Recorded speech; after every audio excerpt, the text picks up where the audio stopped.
The process of DNA replication is a very complex one indeed. In today's video, we will be breaking down this very unique biological phenom to help you sleep a little better at night.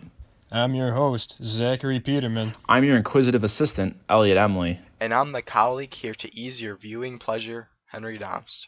And welcome to the video. Before we dive deep into the intricacies of DNA replication, let's first lay out the foundation of what DNA is.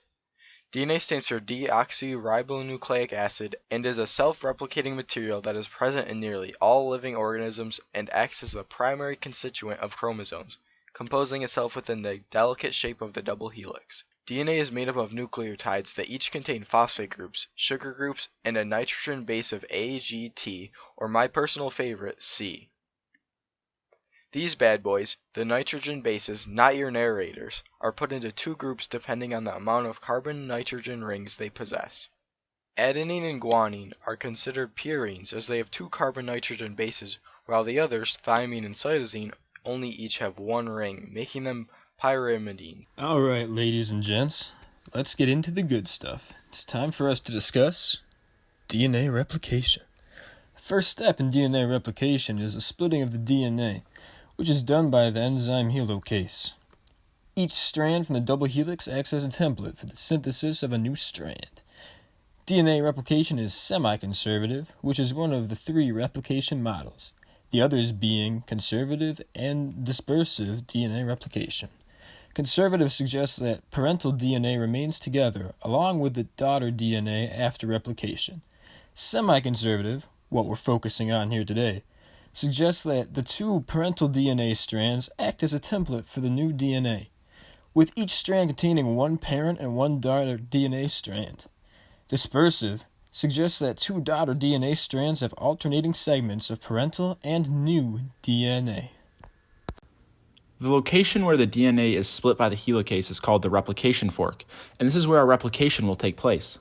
The enzymes involved in the replication process besides helicase are gyrase, which relieves the buildup of torque during unwinding; primase, which lays down the RNA primers; primase makes primers, which are short nucleic acid sequences that provide a starting point for DNA synthesis; DNA polymerase III, which binds to the primer and acts as the main DNA synthesis enzyme; exonuclease, which removes the primers; DNA polymerase I, which replaces the RNA primers with DNA; and finally ligase, which fills in the gaps.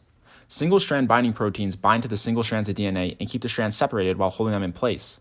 The leading strand of DNA is replaced in the 3 to 5 direction, which is the same direction as the replication fork and gets replicated continuously. The lagging strand requires a slight delay before the replication occurs, which also replicates in small fragments and replicates in the 5 to 3 direction. These small chunks of DNA that are added to the lagging strand are called the Okazaki fragments. Now that our DNA is all well and replicated, it's time to cover some mandatory vocab words that this video will need to address. A histone is any group of basic protein found in chromatin, and chromatin is the material which the chromosomes of all organisms other than bacteria are composed of, being made up of our newly replicated DNA, RNA, and protein.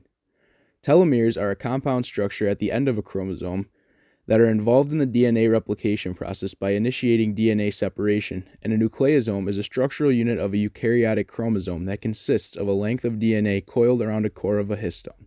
Now you're probably wondering, what if the replication process gets screwed up? Well, pals, fret not, because the DNA polymerase scans the strands they work on, checking for errors missed by proofreading where the nucleotides were replaced. Alrighty, dudes and dudettes.